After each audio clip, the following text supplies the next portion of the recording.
akkuma siif kenne sittillee kenne. Amaana san haqa guuttee Rabbi biraan geettee moo hir'iftee wajjin salphatteen gaafii guyyaa qiyaamaa hin oolleedha. Ilmaan sanyii filatamaa Rabbi banii Aadam badhaasu. Yoo har'a ardii abdii gubbatti sanyii filatamaa kana facaafne guddisa gaariidhaan obaafnee akka isaan lalisanii bareedanii biqilan goone guyyaa tokko galata san murachuun keenya hin oolu. Har'a gaafii tokko lama isin gaafadha.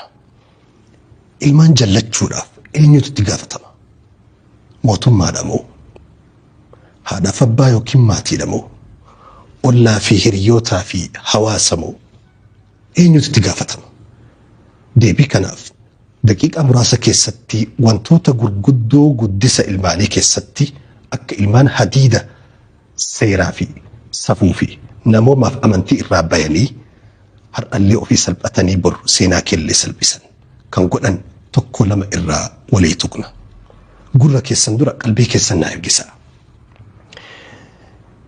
Jallina ilmaaniitiif sababni guddaan qorannoolee hayyoonni addunyaa godhaniin inni hangafaa الفقر المدقع هيما المنما ججبسو هيما جتشون أفتة إبداتي هيمان هنكنا أبوتيك أبينيا يورك سلي جبينا في غارم منا هيولي أموني أولا هيمان بيكيتتي أرمسي قوتي بيا أمباتتي مو أبا بياسي فكيستي هيمان biyya nama dhabsiisuu caaltee ilmaan kee akka dhabdu si gooti.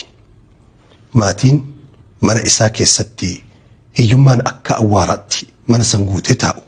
Maatiin sun ilmaan irraa milkaa'uun isaa ni ulfaata. Ilmaan maatii hiyyooman keessaa bayan tajaajila bu'uura jireenyaa jedhaman guutuu argachuu hin danda'an. Hangafa irratti mana barnootaa qulqullina qabu. Qulqullina kan qabnellee sababa daftaraa fi qalama bituu dadhabuutiin waan mana barumsaatiif barsiisaa kafalan dhabuutiin mana barumsaa dhabuu danda'a. Ilmaan mana barumsaa yookiin qaraatii dhabdi immoo madrasatu shawaari'a mana barumsa karaa gubbaa ka duriyyeen barsiiftutu jira. Sartifikeeta hannaa digirii tokkoffaa lammaffaan kun hannaan eebbifamee kun suusii fi araada gargaraatiin eebbifamee bahu madrasaa san keessa seena mana barumsaa san keessa. Maatiin ilmoo ofii barumsa qulqullina qabu sababa hanqina mallaqaa hiyyummaatiin barsiifachuu hin dandeenye ilmoo san haala gaariin argachuu hin danda'u. Lammaffaa barumsa birachi dabree maatii garii keessa irra heddumminaan keessattuu Afrikaa fi biyya keenya qabatee maatii nyaata guyyatti yeroo tokko yookiin lama qofa nyaatu jira. Ilmoon amma waa nyaachuu waa dhuguu barbaaddi. Sababa waan garaa isii gahu mana isii keessaa dhabduuf jecha waa lamatti gabbaati. Laman keessaa inni jalqabaa kadhatti gabbaati akkuma har'a magaalaa gurguddaa keessa wayita deemnu ijoollee xixiqqoo miila nama qabdee gara socho'uun dhabee namni ofirraa qaanfatu gahu jechuudha. Wayita ifaan tiraafikaa ifu nama 10-20 dhufanii konkolaataa kee marsan. Baalagummaa qofaa miti hiyyummaa gadi baase. Maatiin hiyyummaan rukutame. Maatiin hiyyummaan manaa ari'ame ilmaan ofiillee dhabee fuuldura ofiillee dhaba. Hiyyummaan kadhatti gannama baafti. Lammaffaa hannatti gannama baafti. Ijoolleen hedduu ijoollummaarraa qabee ollaa naannoo keenya keessatti beeynu namuu godina isaatti naannoo isaatti gosa isaa keessatti beeku sababni hannaa tokko hiyyummaadha. Osoo baalagummaa fi guddisni gaariin dhabamuu jirullee hannaa fi kadhatti gaafa gabbahe magaalaa san keessa gaafa seene namni of duuba deebi'uu hin danda'u. Inni biraa wanti guddisa ilmaanii keessatti hiyyummaa keessaa ilmaan jallisu keessaa tokko التعامل مع الفئة المتطرفة جروبي سيران على باتي دريجان هو جنمتو كان تقطش تاعي أكموتي تأججو كون هاتي في ديران كان شناتو في ديران كان سيستم الددا قوليتي ملك أكسفو لي في دير وجين شيري أمالي مقالا كيستين هنو كيستك بيتن تا بولو مقالتي جلنا المانيتيف وان هيومان نمقوتو بجرانا مباسو ما ترانا مفاقيسو سببا hiyyummaatiif jecha maatiin haati waa rizqii waa dhafaan kaahatan gurshaa jireenyaa barbaacha mana dhooftu. Abbaan duniyaa gadhiisee jiruu gadi dhiisee biyya guutuu gadhiisee waggaa 10 waggaa 5 biyya isaatii baha. Wantoonni kun immoo to'annoo maatiin ilmaan isaaniitiif akka gongoone wantoota godhanii khasaaraa guddaa fidan keessaa isa tokko. Walumaa gala mee isinuu wal jidduutti haasa'a waan guddisa ilmaanii keessatti sababni guddichi hiyyummaan maatii facaasee mana bittinneessee guddisa keessatti khasaaraa guddaa uumu keessaa tokko hiyyummaadha. Inni lammaffaa wantoota jallina ilmaaniitiif sababa ta'u الشقاق بين الوالدين والأبي جنما قلقنا ماتي كيست دقيقة نمني قرين سبب هنكنا إيمانا قبو سبب تربية قدسة قاري وفي تيفوها الأفبا إسارة قدتي أسم بهنف هذا شرار إساقول إيه هذا أفباتي قروا هذا أفباسا إلمو هروق وفان تأملي صفون بيكن آدم بيكن أمنتين بيكن والكانفتشون هنجو ولي أبسون هنجو ولي الأقسون هنجو والغرفتشون هنجرو ديبيها جارتين أسأج ديبيفتو أبان أتش ديبسو غنما لفتي بريتي نما فاتيرا الرتي أفتيرا الرتي واللولو كرسي الرتي غنما واللولان ميس الرتي واللولان إربات الرتي واللولان وفني ميتشامو والأبي لا واللولي إنسان على غورم دركي لا ميتشام ما تي وان تتيكو هند أبا منتي ديبي إيه وجي غرغدا سلا التي ديري أكا إساوا ميك التي دلغو وجي سن إيسي منت ديبي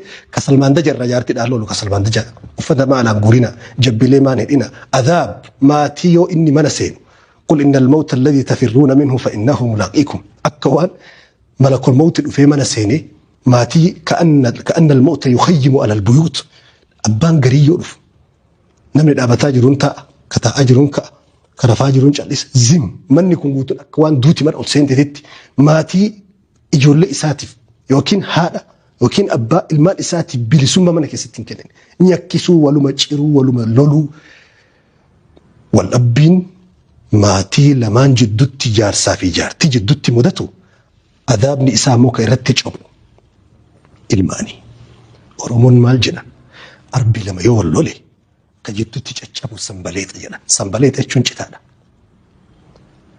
مصيبة هذا فأبا جدوتي بك كلم ولدتي بوتي جدوتي كدهرته إلماني والأبين جنا ما قلقلا مني جنا ما قلقلا ونيكسا ولو ملولو ولو ما الربسون قوتمي إلمان قرأ على أكا قبيان بكا نقاهك أو برباتشا هريا برباتشا ولا قاري تسكبيك أو برباتشا ما نقدر إيسا إلمون إنسمون إسا جنمان تقما فكين يفكتا هذا فأبا الرابرة هذا أبا الربسيتو أبا هذا إسا فدرت الربسو أرقا منا مصيبة في تشنكا في تشنكاتي في تشنكا كان نقوتمي كيس سابقاتو بجتشا ما نقدر إيسا وانت سبب جلنا الموتو جتشا لما سيدي أتشسني كنا إرتها سها وانغندي هندي نمني هندي بيكون رأيكم إني سدفا جلنا المانيتيف كان سبب تو الطلاق هذا فبان أدان فتوكو من يو بقاكي منا بقاكي جريني كيسان أبتو جتي أربني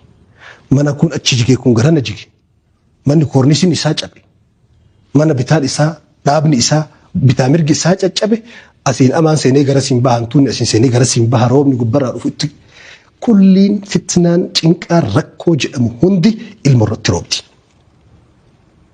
بلتين تسقبيك أبتو قادسة الموتي هذا فبان كبجاو الجنجرات نمني بارس إبرنا إبا ولي غلين جراتو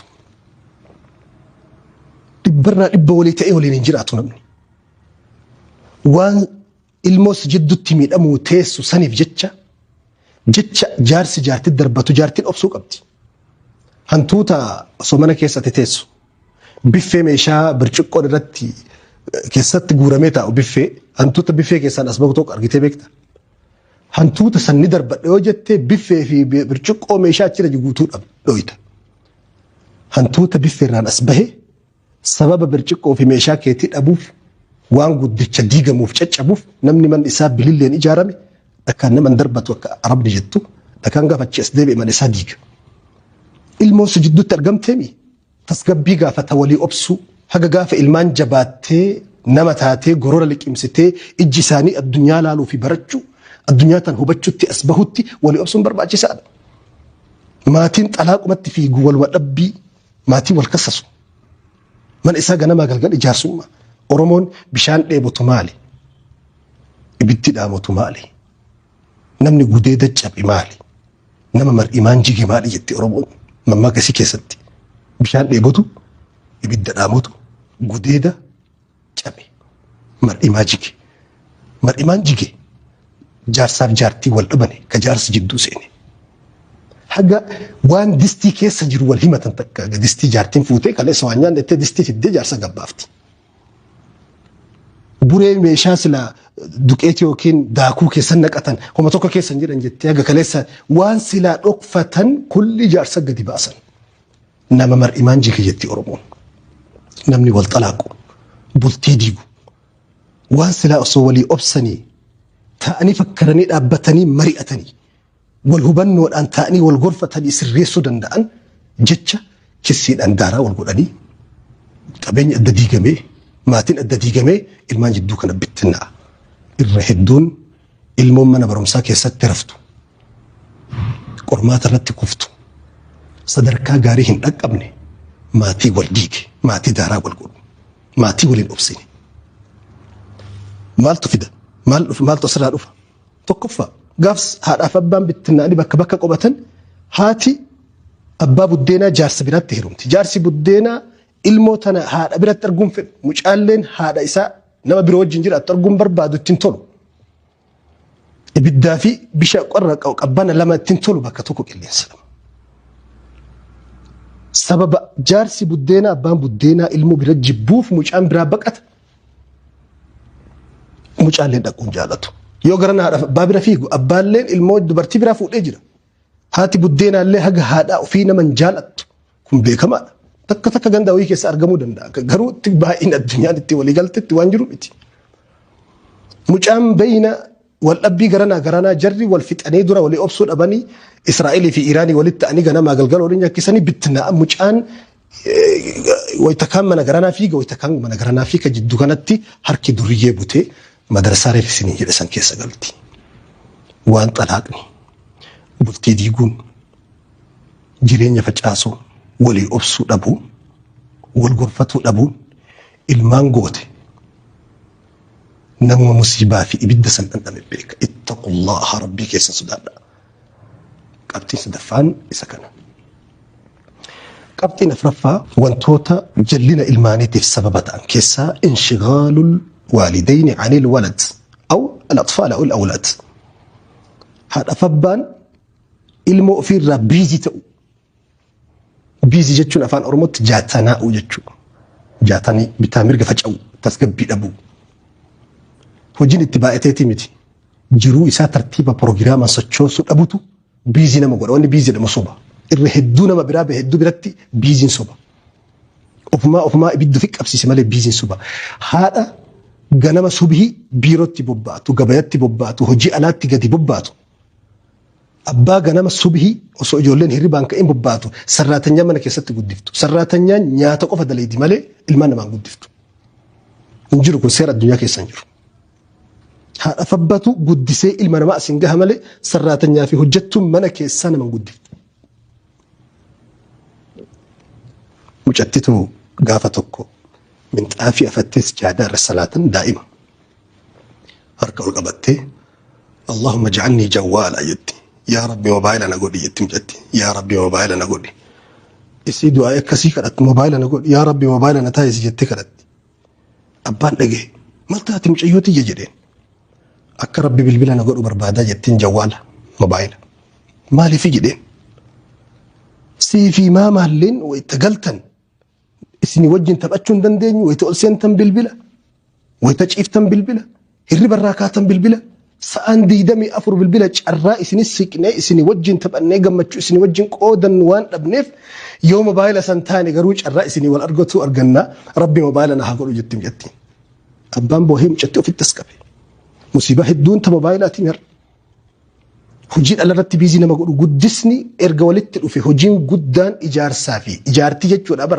جار سافي جارتي جتشو ilmoo ijaaranii bar mangistii gabbaasuu qabanii bar aalima gabbaasuu qabanii bar goota biyyaa dhaabbatu nama sirnaan uummataa hojjetu profeesara gabbaasuu qabanii bar hojiin guddoon dalagamuu qabu kana garuu waan guddarraa namni mana aramaaf dhaqee midhaan aramuuf waan silaa jalaa araman dhiisee midhaan aramee galee shigginyi kam eeggata sanyii kam eeggata namni waan silaa jalaa araman dobaa fi doobbii jalaa silaa aramuu qabu dhiisee garbuuf qamadii aramee gale sanyii kam eeggata bor. Nuti kanatti wanni nu hojjetaa jirru dobaa fi doobbii aramuu dhiifnee midhaanuma aramutti jirra. Sababa biizii taaneef. Biizummaa wanni jedhamu hin jiru. Almar'atul feesbuukiyya haadha feesbuukaa. Mucaa ijoollee dubartii har'a sa'aatii kana feesbuuka sababa feesbuukaaf tiiktookiitiif ijoollee hoosisuu dadhabdee jira. Sadarkaa kana geenya jirra. Abbaa yoo mana osseene waatsaappii maa fi iimoo qofa olii gurguraa guru. Chaatii biyya biroo as taa'ee kiiloomeetirii 1000 wajjin haasaa ijoollee isaa mana keessatti jaalarraan argattu. Biizii ta'uun ijoollee ofii quba qabaatu dhabuun sa'aatii bal'aa fi gahaa ilmaanii kennuu dhabuun obboleessoo gaafa har'a ijoolleen teessitti fiidee morma jalatti jiidu sa'a kana saammadhu gaafa jedhe morma jalatti dhugattu. Guyyaa ijoollee tana duuka fiidee ijoollee tana dhugatuu dadhabdu dhufa waan ta'eef humnaan ajalaanu yookiin amalaanu yookiin ijoolleen gurguddattee manaa bahuudhaanu gaafa ijoollee 15 keessaa tokkochuma kan morma jala seentee dhugatuu dadhabdu dhufu jira. Har'a wayita ijoolleen si fiidee maamaa baabaa jettee balbala si fiidu kana sa'aatii kenneef. Wantoota ijoollee jallisan keessaa inni afuraffaan isa kana. Inni shanaffaa qadara rabbiiti. Waan rabbi namarraa murteessu. Waan namni filannoo keessaa hin qabne. Maali sun? Al-yutmu yatiimummaadha. Ijoolleen gaafa addunyaa tanatti ija maratan. Haadhaaf abbaan argine duniyaa tana gubbatti. Takkaa cinaan abbaan irraa kufe yookiin haati irraa kufte dagalee jireenyaa tokkotu irraa kufa. Yookiin dagaleen jireenyaa lamaan irraa kufti. Yoo hawaasa bilchaataa fi fira bareedaa carraa rabbi hin fidiniif ijoollee haadhaaf abbaan irraa jigan irraa duniirraa deeman irraa du'an karaan ijoollee sanii harka duriyyeetiin booji'amanii magaalaa duriyummaa fi suusii fi araadaa keessatti kufuu fida. Yatiimummaan waan haadhaaf abbaan murteessanii miti waan ilmi illee ofirratti murteessu miti. Bakka kanatti jabeennaa fi bilchinaa fi namummaan hawaasaatii fi firummaa fi ollaa iddoo kanatti ifa baha.